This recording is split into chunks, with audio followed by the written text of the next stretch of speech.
Bu nuqsonda homilani yuragi bo'lmasa ham homila o'sadi. Bu nuqson faqat monoxoreal egizaklarda uchraydi va egizaklardan birida yuragi bo'lmasa ham ikkinchisi hisobiga o'sadi. Bu kasallik akordial homila yoki teskari arterial perfuziya deb aytiladi. Bu birinchi sog'lom homila. Bunda hammasi sog'lom yurakchasi bor. Ikkinchi homila shishgan va bu yurak urishi yo'q. Bu parazit homila deb aytiladi. Sababi sog'lom homiladan kelgan qon hisobiga oziqlanadi va o'sadi. Buni ko'rishimiz mumkin. Kindigida Doppler orqali, ya'ni kindigida qon oqimi bor va o'sha parazit homilada qon harakatini ko'rishimiz mumkin tanasida.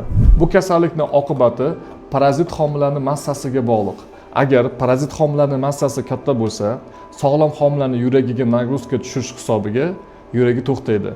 Agar buni massasi, parazit homilaning massasi kichik bo'lsa, oqibati yaxshi bo'lishi mumkin. Ya'ni sog'lom homila vaqt soati bilan sog'lom tug'ilishi mumkin.